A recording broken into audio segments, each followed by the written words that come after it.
네, 인사드리겠습니다. 수학답게 공부하자 서혜택입니다. 반갑습니다. 제가 이제 설명회를 시작하면서 어머님과 아버님들에게 좀 숫자를 보여드릴 거예요. 그 숫자의 의미를 조금 맞춰보시면 됩니다. 분명 다들 알고 계실 거예요. 저는 알고 계실 거라 믿습니다. 자, 우선 첫 번째 숫자를 보여드리면 661, 661, 7이라는 숫자가 있어요. 혹시 이 숫자가 의미하는 게 뭘까요? 알고 계신 어머니도 계신가요? 없으신가요? 아, 처음에 제가 이렇게 보여드리면 대부분 등급을 말씀하시나? 라고 생각하시는데 제가 힌트를 조금 드릴게요. 학창 시절 혹은 대학생 시절에 정말 많이 쓰던 기계가 있으실 거예요. 정말 많이 쓰던 그 기계에서 쓰던 암호문 같은 거예요. 661, 661, 7 이게 삐삐쳐라는 뜻이에요. 기억나시나요? 삐삐까지는 기억나시죠? 그럼 제가 이제 삐삐를 말씀드리는 거 이제 이해하셨으니까 제가 하나 더 보여드릴게요. 이제는 아마 맞히실 것 같아요. 012, 486 무슨 뜻이죠? 영원히 사랑해라는 뜻이죠. 자, 제가 왜 삐삐 얘기를 하고 있냐면 이제 제가 이 삐삐를 말씀드리면서 어머님들이 이제 맞추셨어요. 영원히 사랑해. 그러면 이제 이걸 맞추시면서 놀라셨어야 돼요. 왜 놀라셨어야 되냐면 잘 생각해 볼게요. 삐삐를 사용 안 하신 지 얼마나 되셨어요? 짧게는 20년, 길게는 30년이 지났어요. 그런데도 지금까지 기억하십니다. 너무 놀랍지 않으세요? 근데 한편으로는 굉장히 화가 나고 답답해야 돼요. 왜 그럴까요? 우리 어머님과 아버님들은 20, 30년이 지나도 아직까지 기억하는 기억력을 갖고 계십니다. 그런데 우리 아이들은 어때요? 1년이 뭡니까? 한 달만 지나도 다 까먹어요. 분명 공통수학 1을 공부를 시켰어요. 다음 시간 공통수학 2를 공부해요. 그럼 무슨 일이 발생하죠? 공통수학 1을 다 까먹어요. 대수를 공부하다 보면 공통수학 2를 다 까먹습니다. 자, 그럼 이제 우리는 생각을 해봐야 돼요. 어머님과 아버님들은 아직까지 이렇게 기억하시는데 왜 우리 아이들은 기억을 못할까? 우리 아이들이 기억을 장기 기억으로 가져가지 못하는 분명한 이유가 있다는 거예요. 그래서 제가 그 이유를 많이 고민을 해봤습니다. 그래서 제가 찾은 이유는 두 가지가 있어요. 첫 번째는 원리를 이해한다예요. 제가 이제 다시 여쭤볼게요. 486 이게 왜 사랑해라는 뜻이죠? 횟수 때문에 그렇죠. 이제 사랑해가 4번, 8번, 6번이 나오기 때문에 저희가 사랑해를 486이라 쓰잖아요. 그 원리를 충분히 이해하고 계시기 때문에 시간이 지났음에도 불구하고 아직까지 기억을 하시는 거예요. 혹여나 숫자를 까먹더라도 사랑해가 숫자로 뭐였지? 라는 생각이 드시면 어떻게 하시면 되죠? 써보시면 돼요. 그렇기 때문에 이제 장기 기억으로 이어질 수가 있습니다. 그러면 이제 우리 아이들도 분명 이렇게 공부를 해야 돼요. 원리를 이해하는 방법대로 공부를 해야 된다. 근데 도대체 어떤 거를 공부해야 되느냐? 당연 개념 공부는 너무나도 중요합니다. 개념 공부는 너무나도 중요한데 그 개념 공부만큼 중요한 게 하나 더 있어요. 저는 아이들에게 항상 강조하는데 출제자의 의도를 분석할 줄 알아야 돼요. 제가 말씀드리는 출제자의 의도는 이렇게 생각하시면 됩니다. 혹시나 우리 아이가 수학자가 되기를 원한다라는 학부모님들 계신가요? 그쵸? 지금까지 한 번도 본 적이 없어요.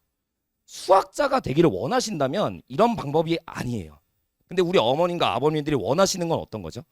수학 문제를 잘 푸는 거. 그거를 통해서 실력을 올리는 걸 원하실 거예요. 그러면 우리 아이들이 반드시 공부해야 되는 거는 출제자의 의도를 분석할 줄 알아야 돼요. 왜 이 문제를 이렇게 풀 수밖에 없는지에 대한 명확한 근거를 찾을 줄 알아야 돼요. 근데 지금까지 우리 아이들은 그렇게 공부 안 했을 거예요. 그냥 학원 선생님이 이렇게 풀어줬으니까, 내가 예전에는 이 유형을 이렇게 풀었으니까 그 방법을 외웠을 거예요. 이제는 그 풀이를 조금 바꿔야 됩니다. 두 번째로는 익숙함이에요. 정말 예전에 삐삐를 얼마나 자주 들고 다녔습니까? 자주 들고 다니면서 그 익숙함이 우리 아이들과는 좀 남다르실 거예요. 그래서 우리 아이들도 분명 수학에 많이 익숙해져야 돼요. 근데 도대체 어떻게 익숙해지느냐? 그거는 다들 알고 계실 겁니다. 많은 반복과 복습을 통해서 우리 아이들이 수학에서 내가 틀렸던 문제에 대해서 많이 익숙해져야 돼요. 그래서 제가 이제 이 두 가지를 조금 더 자세하게 설명을 드릴 것인데 우선 출제 의도부터 설명을 드릴게요. 제가 이제 두 문제를 좀 갖고 왔어요. 공통수학 1에서 갖고 온 2차 함수 문제고요. 두 문제를 잘 읽어보시면 문제가 완전히 똑같아요. 단어 하나 빼고. 그 단어가 최대값, 최소값이에요. 이 문제가 실제로 현 고1 아이들도 굉장히 힘들어하는 유형 중에 하나입니다. 그래서 학교 선생님들도 그거를 알아서 이 문제를 항상 출제해요. 자, 근데 이제 수학을 어느 정도 한 아이들은 정말 재밌는 게 위에 문제는 맞춰요. 그런데 밑에 문제를 틀려요. 왜 틀린지 이해가 안 되시죠? 최대값, 최소값 하나만 바꿨는데 위에 건 풀고 아래 건 못 풀어요. 그러면 이 이유가 도대체 무엇이냐면 아이들이 이제 공부를 많이 한 아이들이 이제 어느 정도 풀이를 외웠을 거예요. 근데 이 문제를 풀 때 대부분의 아이들은 이렇게 외워요. 아, 학원 선생님이 혹은 내가 예전에 이 문제를 이렇게 풀었어. 축으로 케이스를 분류했었지. 그래서 축을 가지고 케이스를 나눕니다. 그 명확한 근거도 없어요. 그냥 예전에 그렇게 했으니까 풀어요. 근데 위에 문제는 그렇게 풀면 정답이 나옵니다. 근데 아래 문제는 축을 가지고 케이스를 분류하다 보면 어라? 안 되네? 라는 상황이 발생해요. 그럼 우리 아이들이 이런 유형의 문제를 풀 때는 출제자의 의도가 무엇이었는지, 이 문제를 왜 이렇게 풀어야 되는지에 대한 명확한 근거가 없었다는 거예요. 그럼 이 문제를 우리가 어떻게 풀어야 되느냐면 주어진 구간이 움직임에 따라 최대와 최소가 변하는 기준점이 있어요. 그 기준점에 따라 케이스를 분류했어야 되는데 위의 문제는 그 기준점이 축을 가지고 나누게 돼요. 그래서 위에는 맞춥니다. 근데 아래는 축을 가지고 케이스 분류하는 게 아니에요. 기준점이 달라요. 그래서 애들이 아래 문제를 틀려요. 그렇기 때문에 우리 아이들이 지금까지 계속 외웠던 방법대로 푸는 것이 아니라 이제는 출제자의 의도가 무엇이었는지, 이 문제를 왜 이렇게 풀 수밖에 없는지에 대한 명확한 근거를 잡아야 돼요. 그래서 제가 이 명확한 근거를 어떻게 잡으냐면 저의 교재에서 좀 활용을 많이 합니다. 제가 이제 교재를 좀 설명을 드리면 간단하게만 설명을 드릴게요. 이제 제가 교재에 들어가 있는 문제들은 이렇게 세 가지가 있어요. 최근 5개년의 내신 기출, 그 다음에 모의고사 문제가 들어가 있습니다. 그 다음에 이제 시중 문제집 대표 구종은 어머님들, 아버님들이 흔히 알고 계시는 센 같은 거, 고쟁이, 절대 등급, 531 하이퍼 등을 통해서 총 9종을 저희가 뽑았어요. 굉장히 많겠죠. 이 문제들을 가지고 저희 연구소 팀에서 너무 쉬운 문제는 걸러냈습니다. 너무 쉬운 문제는 걸러내고 여기에다가 유형 분류를 다시 진행을 했어요. 근데 단순히 유형 분류를 한 게 아니라 제가 정말 옛날부터 많이 노력했던 건데 출제 의도에 맞게끔 유형 코드를 다시 만들어 놨어요. 그래서 이 의도대로 이 모든 문제들을 모두 다 유형 분류를 완료해 놨습니다. 그리고 그 유형 코드를 가지고 우리 아이들에게 적절한 시기에 맞춰서 적절한 난도에 맞춰서 만든 게 저의 자체 교재예요. 따라서 수업 교재 때는 제가 수업 시간에 이 어려운 문제를 어떻게 풀어야 되는지, 왜 이렇게 풀 수밖에 없는지를 출제 의도부터 설명을 해줍니다. 그리고 그 출제 의도에 대한 분석을 통해서 아이들이 연습할 수 있어야 되잖아요. 그 연습할 수 있게끔 제가 워크북에도 똑같은 유형의 문제를 다 넣어놨어요. 제가 이렇게 출제 의도를 많이 이렇게 분석해 주다 보면 정말 많은 학생들과 많은 학부모님들이 이런 평가를 많이 해주세요. 정말 많은 수학 선생님들을 우리 아이들이 만나봤겠죠. 그래서 항상 얘기가 들려오는 게 정말 많은 선생님들을 만나왔지만 다른 선생님들도 너무 좋았지만 서유택 선생님의 풀이가 가장 이해가 잘 되더라. 근데 그 이해가 잘 되는 이유는 저는 이 풀이를 왜 이렇게 풀어야 되는지 명확한 근거를 잡아주거든요. 우리 아이들이 그 명확한 근거를 잡아줘야 됩니다. 그래서 제가 수업 시간에 그리고 워크북을 통해서 우리 아이들이 명확한 근거를 잡을 수 있게끔 지도하고 관리하도록 하겠습니다.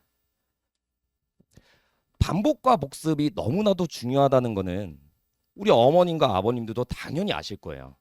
그리고 그 효과도 분명 아실 건데 제가 이거를 좀 다른 예시를 들어서 설명을 해볼게요. 분명 이제 영화나 드라마 같은 것 중에 굉장히 감명 깊게 본 영화나 드라마가 있으시죠?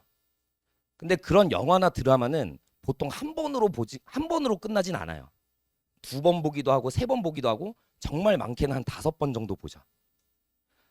제가 최근에 정말 재밌게 본 게 폭삭소가수다예요. 다들 보셨나요? 정말 재밌게 봤거든요. 저 지금 그거 3번째 다 봤고 마지막에 유튜브로 다시 요약본을 다시 한번 보고 있습니다. 근데 그렇게 여러 번 반복해서 보다 보면 어머님들 아버님들도 아실 거예요. 그 영화의 한 장면에 나오는 대사 쫙 기억나요.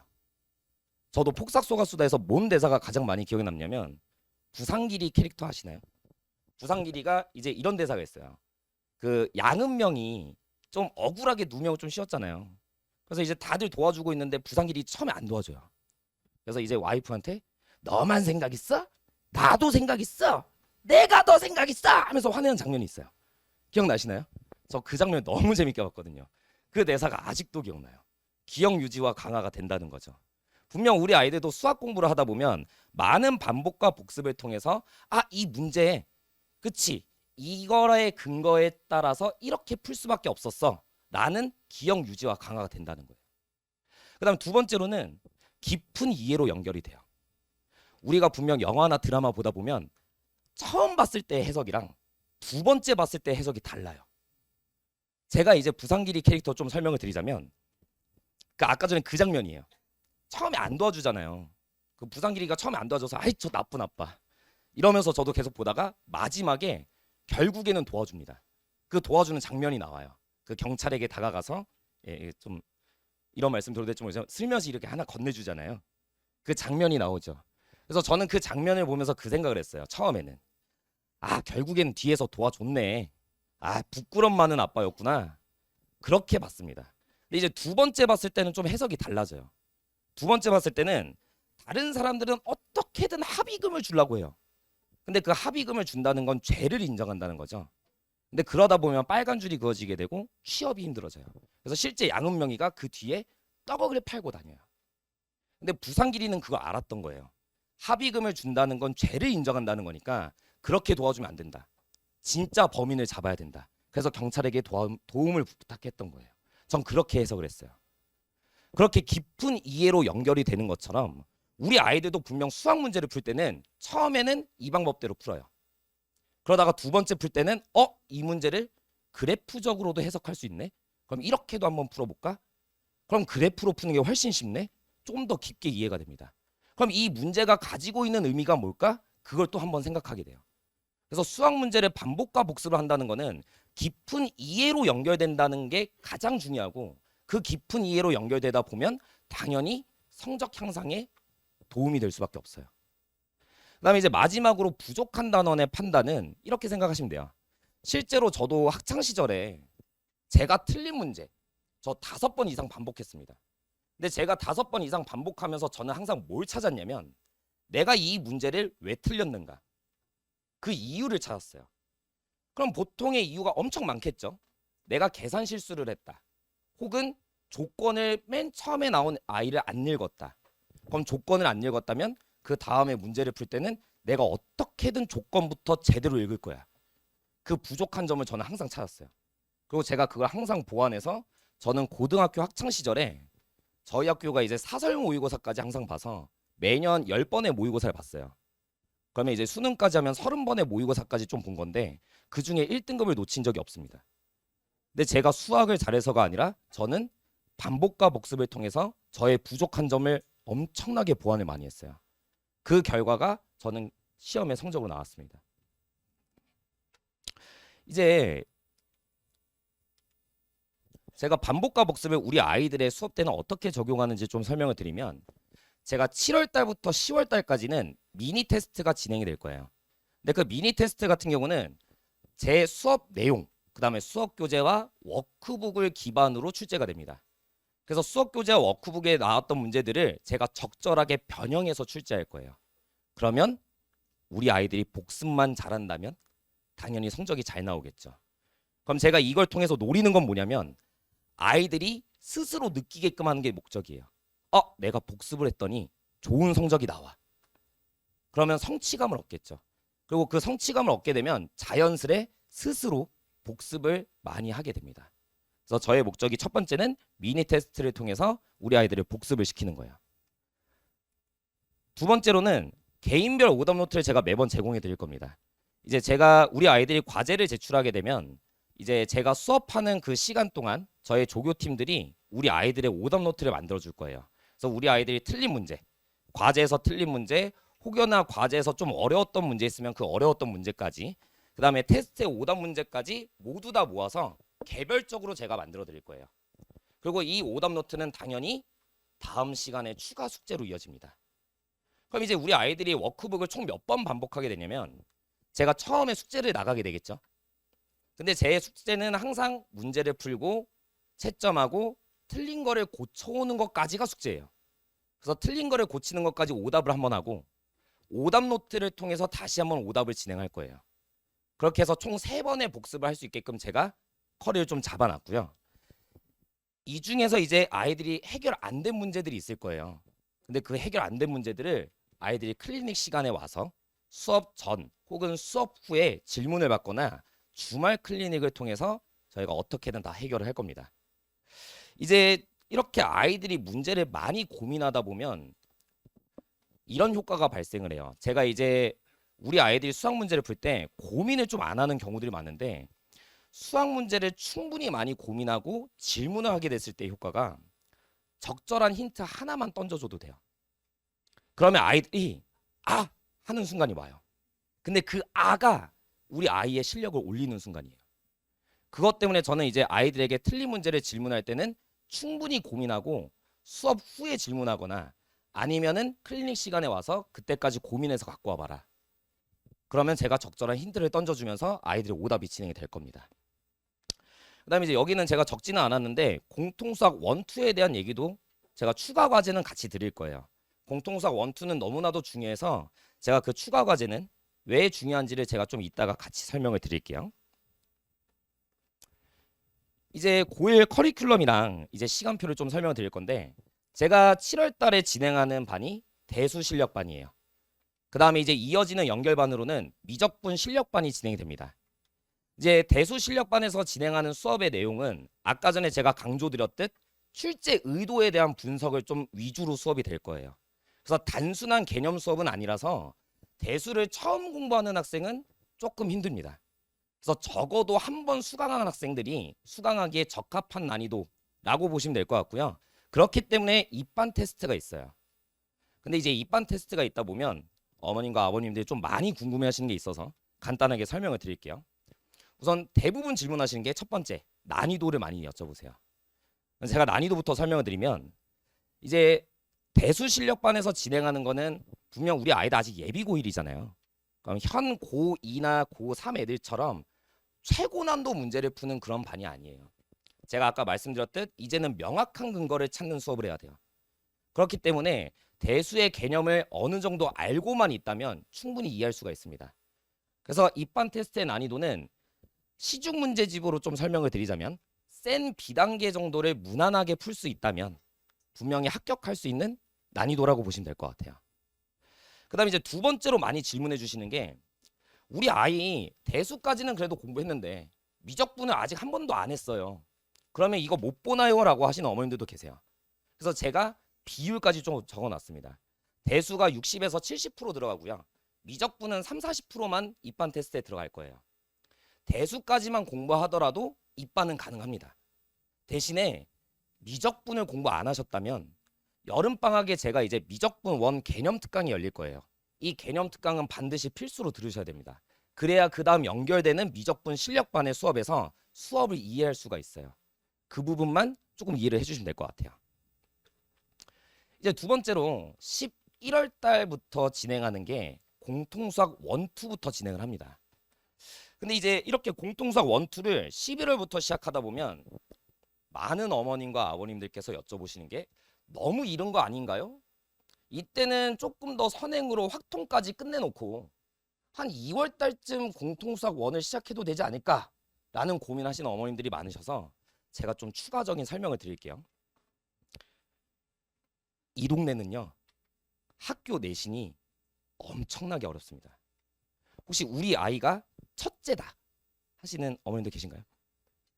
그럼 첫째이신 어머님들은 잘 모르셨을 거고 우리 아이가 둘째다 혹은 위에 첫째가 있으시면 이제 아실 거예요. 이 동네 시험이 만만치 않다는 거.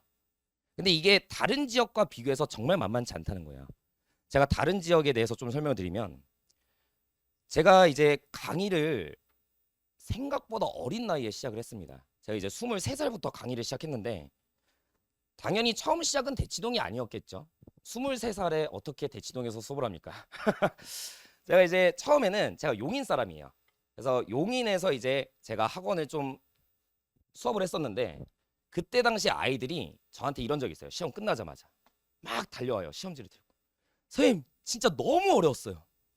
미친 듯이 어렵다고 한 대여섯 명이 시험지를 들고 와요. 그래서 너무 어렵구나. 제가 그 시험지를 받아봤어요. 그리고 내가 한번 풀어볼게. 그 시험지를 제가 푸는데 10분이 걸렸어요. 근데 그 시험지가 너무 어려웠대요. 또 어머님들 이런 생각을 하시죠. 그래도 선생님이니까 당연히 그렇게 풀어야 되는 거 아니야? 이 동네 시험지를 말씀드릴게요. 이 동네는 정말 어렵게 나오면은 저도 45분에서 50분 꽉꽉 채웁니다.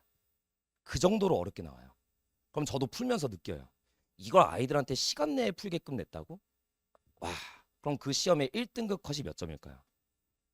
그러면 보통 70점대까지 떨어집니다. 그만큼 어려운 시험이에요. 1학년 수학을 너무 무시하시면 안 돼요. 1학년이 기반이 되어야 2학년으로도 넘어갈 수가 있기 때문에 제가 이제 수업을 진행할 때는 11월부터 무조건 공통수학 1부터 다시 들어갑니다. 아이들도 많이 까먹었을 거기 때문에 11월 달에는 공통수학 1, 2를 한 바퀴 돌릴 거예요. 그렇게 한 바퀴를 돌리고 2월 달에는 당장 3월 달부터 다시 공통수학 1 내신 대비가 진행되잖아요. 한 바퀴 더 돌리고 들어갈 거예요. 그렇게 해서 공통수학 1 같은 경우는 11월 달 한 번, 2월 달 한 번, 3월 달에 또 한 번 반복해서 총 3번 반복할 수 있게끔 커리를 제가 잡아놨습니다. 그리고 11월 달부터는 당연히 입반 테스트는 공통수학 1, 2로 진행이 되고요. 비율은 여기 적힌 것처럼 공통수학 1 60%, 공통수학 2 40%로 진행이 되겠습니다.